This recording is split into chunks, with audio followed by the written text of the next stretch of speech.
हरे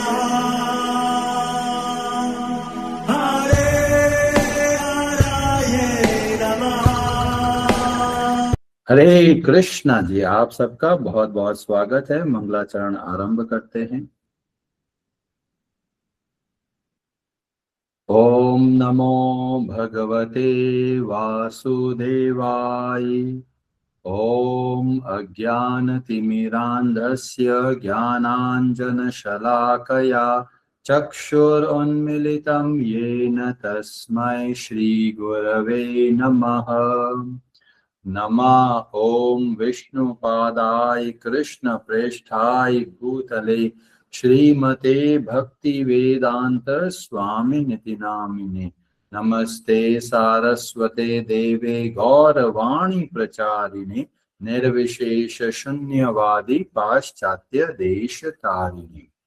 जय श्री कृष्ण चैतन्य प्रभु नित्यानंद श्री अद्वैत गदाधर श्रीवासादि गौर भक्त वृंद। हरे कृष्ण कृष्ण कृष्ण हरे हरे, हरे राम राम राम हरे हरे। कार्पण्य दोषोपहत स्वभावः पृच्छामि त्वां धर्म सम्मूढ़ चेताः। यच्छ्रेयः स्यान्निश्चितं ब्रूहि तन्मे शिष्यस्ते अहं शाधि मां त्वां प्रपन्नम्। हरे कृष्ण जी, भगवद गीता आरंभ करते हैं। अध्याय 5 श्लोक नंबर 5 और क्लास नंबर 4। ब्रजेश्वरी जी, आप पढ़ेंगे संस्कृत। हरे कृष्णा। यत् सांख्ये प्राप्यते स्थानं तद् योगेरपि गम्यते। एकं सांख्यं च योगं च यः पश्यति स पश्यति। हरे कृष्णा। हरे कृष्ण। यत् जो सांख्य दर्शन के द्वारा प्राप्यते प्राप्त किया जाता है, स्थानम स्थान, तत् वही, योगैः भक्ति द्वारा अपि भी, गम्यते प्राप्त कर सकता है।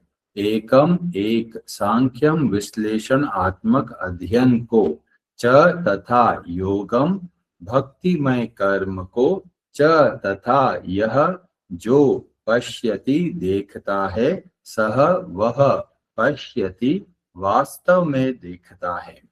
जो यह जानता है कि विश्लेषणात्मक अध्ययन सांख्य द्वारा प्राप्य स्थान भक्ति द्वारा भी प्राप्त किया जा सकता है, और इस तरह जो सांख्य योग तथा भक्ति योग को एक समान देखता है, वही वस्तुओं को यथा रूप में देखता है।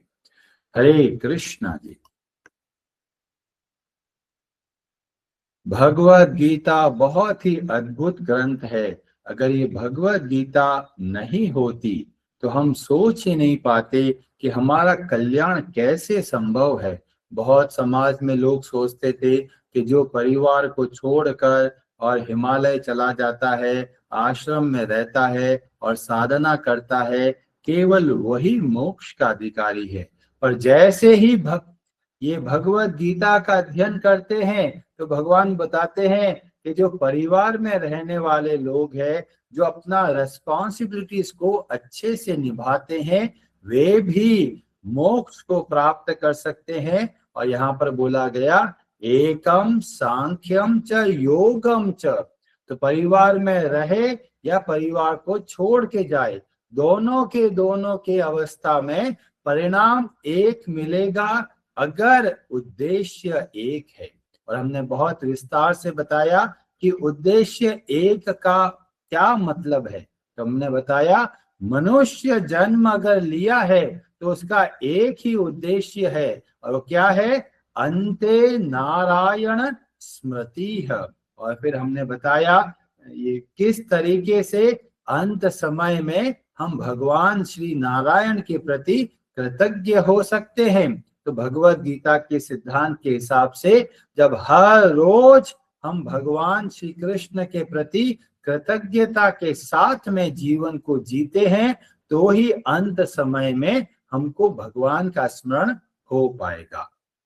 और फिर हमने लिंग पुराण में से बताया कि लिंग पुराण भी हमें इस बात की प्रेरणा देता है कि जो जो कार्य हम करते हैं वो कैसे करना है। नमो नारायण इति, हर एक कार्य को भगवान श्री नारायण का स्मरण करते हुए करना है।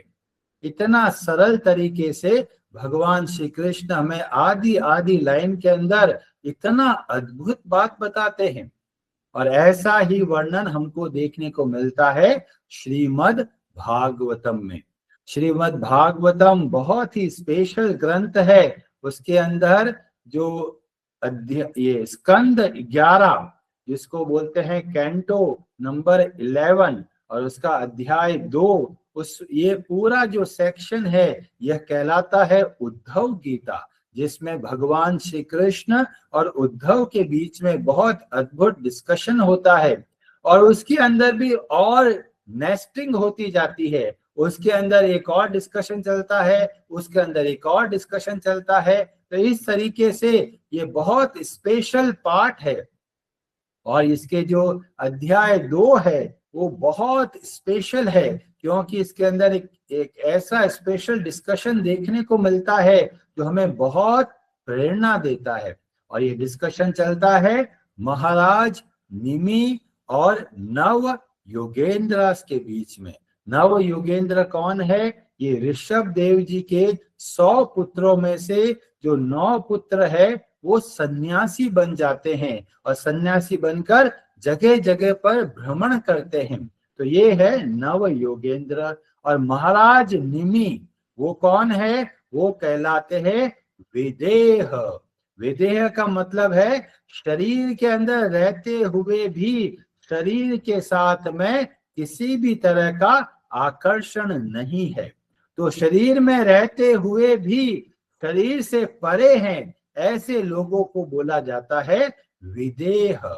और जनरली जो मिथिला राज्य के राजा हुए, जैसे कि महाराज जनक और भी उनके वंश के जो बड़े बड़े राजा हुए, उन्होंने इस ज्ञान को समझा और वो सब विदेह कहलाए। तो यहाँ पर वर्णन मिलता है महाराज निमि का, और जो खुद एक कौन है? विदेह है। तो यहाँ पर वर्णन मिलता है श्लोक नंबर 28 के अंदर। वहां पर बोला गया श्री विदेह उवाच। विदेह महाराज निमि बोल रहे हैं। किनको बोलते हैं? नव योगेंद्र को बोलते हैं। और क्या क्या बातें बोलते हैं? बहुत स्पेशल है, बहुत अद्भुत है। और वो बोलते हैं कि जैसे उनकी सभा के अंदर उनका जो कोर्ट होता है उसमें जब नव योगेंद्र आते हैं तो बहुत प्रसन्न होते हैं, सेवा करते हैं और फिर बोलना आरंभ करते हैं और बोलते हैं मन्ये भगवतः साक्षात। मैं आप लोगों को साक्षात भगवान श्री नारायण का पार्षद समझता हूं। पार्षदान वो मधु द्विषः, जो मधु के दुश्मन मतलब मधुसूदन, जो भगवान विष्णु है उनके आप साक्षात स्वरूप की तरह है। क्यों? क्योंकि आप क्या करते हैं? लोकानाम पावनाय चरंती ही। भगवान के भक्त जगह जगह पर घूमते हैं। क्यों घूमते हैं? आंखों के मजे के लिए। कई लोग सोचते हैं जी हमको तो स्विट्जरलैंड जाना है, हमको तो अमेरिका जाना है, हमको तो यूरोप जाना है, हमको तो बहुत सुंदर जगह देखने को जाना है। तो उसमें क्या होता है? आंखों का मजा छिपा हुआ होता है, जो कि एक काम वासना का रूप है। आंखों के द्वारा मजा ढूंढते हैं, तो यह काम वासना के अंतर्गत आता है। पर भगवान के भक्त जब घूमने जाते हैं वो क्या करते हैं? अपने मजे के लिए नहीं जाते, वो जाते हैं लोकानाम पावनाय, पूरे लोक को पवित्र करने के लिए। और क्या करते हैं? चरंती। चरंती मतलब विचरण करते हैं, घूमते हैं। और इसीलिए हमें उनके प्रति एक बहुत कृतज्ञता का भाव देखने को मिलता है कि जगह जगह पर जाकर लोगों को जगाते हैं, भगवान के बारे में बताते हैं और उनको प्रेरणा देते हैं कि हम सबको भगवान से जुड़ना है। तो इतने सुंदर तरीके से महाराज निमि नव योगेंद्र के बारे में बताते हैं और हमको भी प्रेरणा मिलती है कि जो घर के लीडर है, जो कंपनी के सीईओ है, जो लीडर्स है सोसाइटी के, जो पॉलिटिकल लीडर है, उनको जब पता चलता है कोई भगवान के भक्त आए हैं तो पहले उनको प्रायोरिटी के साथ में डिस्कशन करना है। वो ये नहीं सोचना है कि भाई चलो ठीक है, बहुत सारे साधु आते हैं, क्या फर्क पड़ता है। और यहाँ पर महाराज निमि जो एक राजा है, वो खुद चलकर उनसे कुछ सीखने के लिए उनके सामने जाते हैं।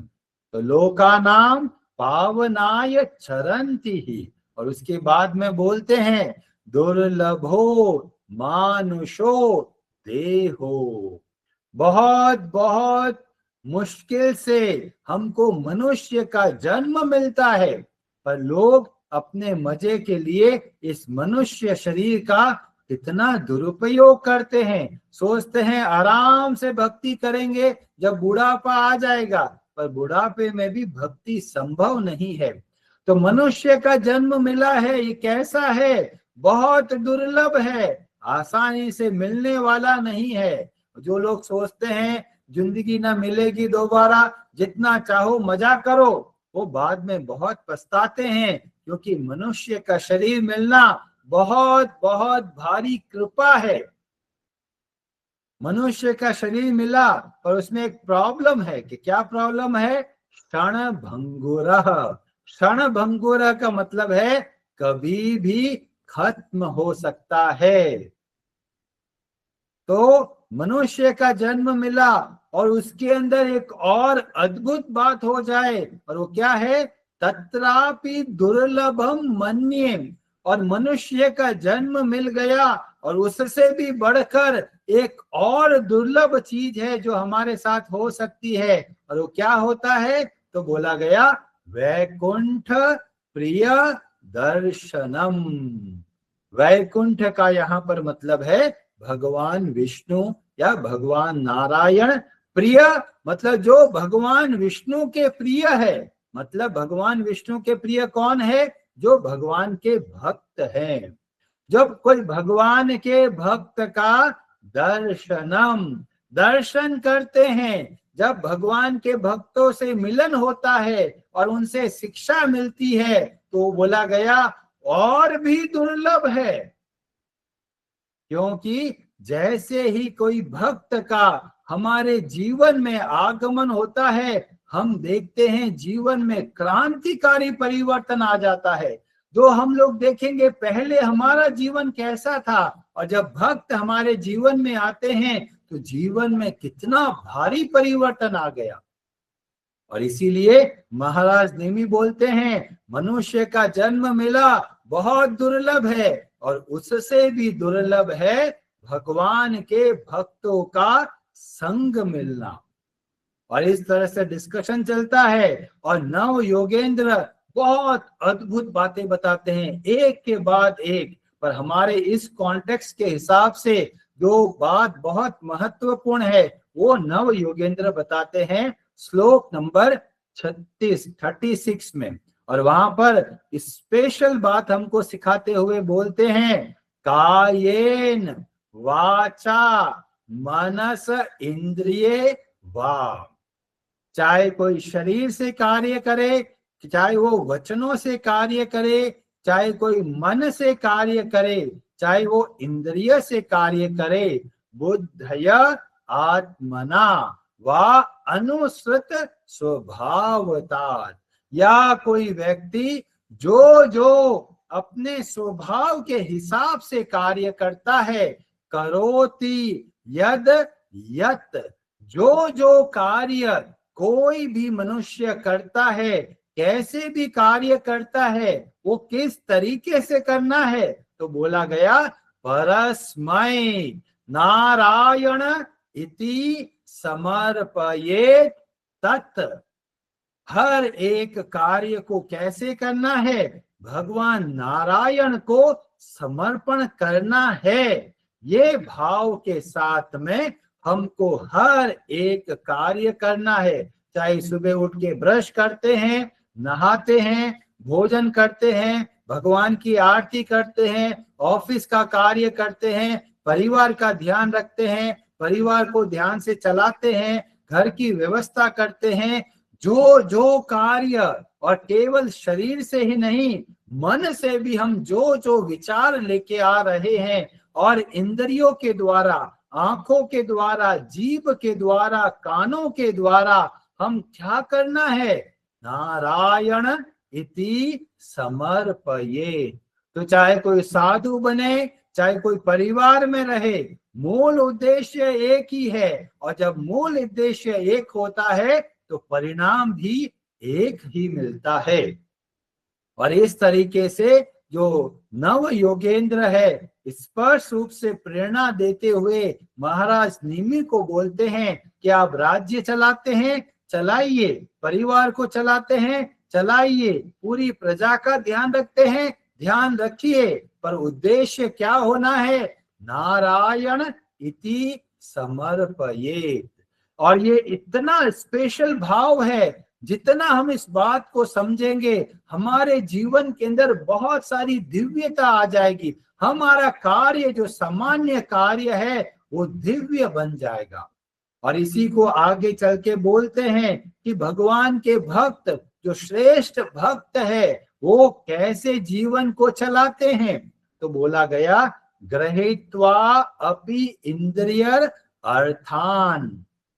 परिवार में रहते हैं, स्वादिष्ट भोजन को ग्रहण करते हैं, तो बाहर से लोग तो बोलेंगे, अरे ये साधु दिखता है, ये तो भक्त दिखता है, पर तरह तरह के स्वादिष्ट भोजन कर रहा है। तो बोला उसकी कोई समस्या नहीं है। क्यों? न द्वेष्टि न हर्ष्यति। वो जो भोग ग्रहण करता है वो कैसे ग्रहण करता है? भगवान का स्मरण करते हुए। और क्या देखता है? विष्णोर मायाम इदम। ये सब भगवान श्री हरि का है, ये सब भगवान विष्णु का है। पश्यंसः वै भागवत उत्तमम। जो ऐसे भगवान के भक्त है वो बहुत उत्तम है। तो इस तरीके से हमको पता चलता है कि परिवार में भी रहना है, परिवार का, समाज का जिम्मेदारी भी निभाना है, पर कैसे करना है? नारायण इति समर्पयेत। तो जब हम इस सिद्धांत को ध्यान से समझेंगे तो परिवार में रहते हुए भी हम किसी भी तरह का बंधन में नहीं फंसेंगे। अब एक बहुत स्पेशल बात हमको यहाँ पर देखने को मिलती है। तो भगवान बोलते हैं, यह पश्यति स पश्यति। जो देखता है वही देखता है। तो कई लोग सोचेंगे, अरे ये क्या बताना चाहते हैं? तो इसका डिस्कशन हम कल की कथा में करेंगे। हरे कृष्णा जी। आप सबका बहुत बहुत धन्यवाद। Hare Krishna Prabhu ji, Prabhu ji very very thankful for wonderful class.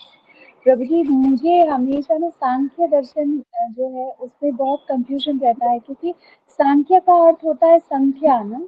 तो सांख्य दर्शन मतलब जैसे हम जाने कि हाँ पंच महाभूत से यह शरीर बना हुआ है, या जैसे आत्मा के साइज ये है, ये डायमेंशन ये, तो ये सब सांख्य योग कहलाता है। यदि ये सांख्य योग है तो फिर ज्ञान योग क्या है? और सांख्य योग और भक्ति योग को हाँ, अगर हम सांख्य योग को भक्ति के लिए यूज कर रहे हैं तो वो सांख्य योग और भक्ति योग में कोई अंतर नहीं है। मुझे इसमें क्लैरिटी दे दीजिए प्रभु जी। हरे कृष्ण। तो भगवान ने बताया था, ज्ञान योगेन सांख्या नाम, कर्म योगेन योगी नाम। तो सांख्य और ज्ञान ये दोनों को एक बताया गया है। और जब योग का मतलब जब ऐड हो जाता है तो उसका भक्ति का होना बहुत जरूरी है। तो चाहे कर्म योग बोलिए या फिर ज्ञान योग बोलिए, दोनों का उद्देश्य है योग। योग का मतलब भगवान से जुड़ना। और भगवान से कैसे जुड़ते हैं? भक्ति के माध्यम से।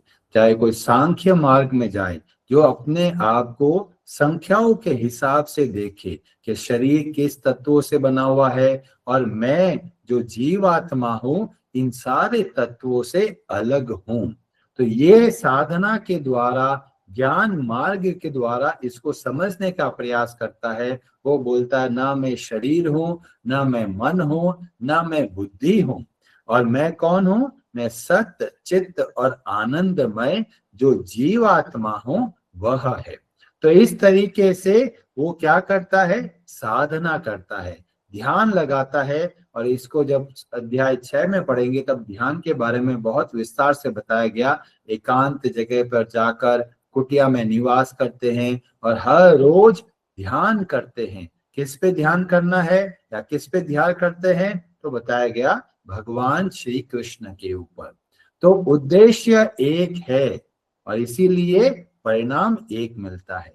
पर बहुत सारे लोग साधु बन जाते हैं और आश्रम में रहते हैं, भगवान की भक्ति को छोड़कर और बहुत सारे कार्य करते हैं। तो कार्य करने का उद्देश्य क्या है? वो भगवान की ओर जब नहीं होगा तो वो भगवान की प्राप्ति नहीं कर सकते।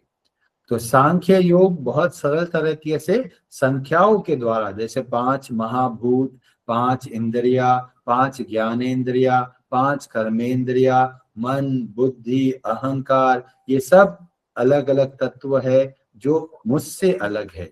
तो ये साधना के द्वारा ध्यान योग और या फिर ज्ञान योग के माध्यम से प्रयास करते हैं कि मैं ये शरीर नहीं हूं, मैं यह आत्मा हूं। इस तरीके से करते हैं। पर अगर उनके अंदर भक्ति का अभाव है तो वो हमको लाभदायक नहीं है। ऐसे साधु भी हमको ज्यादा लाभ नहीं दे सकते। हरे कृष्णा प्रभु जी, दंडवत प्रणाम प्रभु जी। हरे कृष्णा जी। बोल रहे थे प्रभु जी कि जो मतलब जो हमारे इस्कॉन में ही मतलब बड़े बड़े ब्रह्मचारी हैं या सन्यासी हैं, तो भगवान तो यहाँ लोक में बोल रहे हैं कि हाँ भक्ति भाव से कर्म, इसको कैसे समझा जाए प्रभु जी? तो जो इस्कॉन है, संस्था है जिसमें बहुत सारे लोग ब्रह्मचारी होते हैं, समाज का दायित्व को छोड़कर पूर्णतया भगवान के लिए कार्य करते हैं, तो वो भी बहुत स्पेशल है। भले ही वो सन्यासी बन गए पर उनके हृदय में क्या है? उनके हृदय में दया का भाव है कि वो समाज से ऊपर उठकर समाज को मार्ग दिखाते हैं। तो वास्तव में भले ही हमें लगे अरे ये तो सांख्य योग का पालन कर रहे हैं, पर बताया गया भले ही वो सन्यास आश्रम में चले गए पर फिर भी वो खुद भी भक्ति कर रहे हैं और बाकी लोगों को भी भक्ति की प्रेरणा देते हैं। और इसीलिए एकम सांख्यम च योगम च, चाहे कोई सन्यासी बन गया है या फिर कोई गृहस्थ में रहता हुआ भक्ति करता है, तो बताया गया उद्देश्य जब एक है तो परिणाम भी एक मिलता है। हरे कृष्णा प्रभु जी। हरे, कई बार इस्कॉन के लोगों को के ऊपर दोष लगाते हैं, अरे ब्रह्मचारी बना दिया, अरे सन्यासी बना दिया मेरे बेटे को। पर आप ये जब सोचेंगे कि वो क्या कर रहा है, अकेला नहीं चला गया कहीं पर, समाज में रहते हुए समाज को मार्ग बताते हैं। और ये बहुत स्पेशल सेवा है जो हर कोई नहीं करता। तो अगर हमें अब देखते हैं कोई ब्रह्मचारी बन गया है, कोई सन्यासी बन गए हैं, तो हमें उनके प्रति बहुत कृतज्ञता, बहुत आदर का भाव होना चाहिए, क्योंकि ये ऐसे लोग हैं जिन्होंने अपने जीवन में सुख सुविधाओं को त्याग कर क्या कर रहे हैं? भगवान की भक्ति का प्रचार के लिए कार्य कर रहे हैं। तो हमारे ऊपर बहुत दायित्व है कि ऐसे लोगों को सपोर्ट करना, क्योंकि वो अपना जीवन, भले ही उनका बहुत अच्छा कैरियर है, इंजीनियर बन गए हैं, डॉक्टर बन गए हैं और चाहे तो अच्छा जीवन जी सकते हैं, अच्छा पैसा कमा सकते हैं, पर उन्होंने वो सब छोड़कर पूरा 24 घंटे भगवान को समर्पण किया है। तो इसीलिए हमें उनके प्रति आदर और कृतज्ञता का भाव होना चाहिए। हम लोग जो भक्ति करते हैं परिवार में रह के, वो 1 घंटा 2 घंटा हम भगवान की भक्ति सीधा रूप में करते हैं और वो लोग 24 घंटे करते हैं। तो मूल उद्देश्य है हम कितना समय भगवान को समर्पित करते हैं। तो जो परिवार में रहते हैं उनका अपना योगदान है, जो सन्यासी बनकर प्रचार करते हैं उनका अपना योगदान है। इसीलिए श्री चैतन्य महाप्रभु के जो पार्षद देखते हैं तो हम देखते हैं कि वे नित्यानंद प्रभु पहले सन्यासी थे, फिर गृहस्थ बन गए, चैतन्य महाप्रभु पहले गृहस्थ थे, बाद में सन्यासी बन गए, तो ज्यादा अंतर नहीं पड़ता। मुख्य अंतर क्या है? हमारा माइंडसेट क्या है, हम किस तरीके से जीवन को चलाते हैं, हम किस तरीके से अन्य वस्तुओं को देखते हैं, खुद के भोग के लिए, खुद के मजे के लिए देखते हैं, या भगवान की सेवा करने के उद्देश्य से देखते हैं। तो ये मूल सिद्धांत है कि हमारा नजरिया क्या है, और यही बात को भगवान श्री कृष्ण आदि लाइन में बताते हैं, यह पश्यति स पश्यति। कैसे हमको देखना है, लोगों को ट्रेनिंग ही नहीं है कि हमें चीजों को कैसे देखना है। हरे हरे नमः।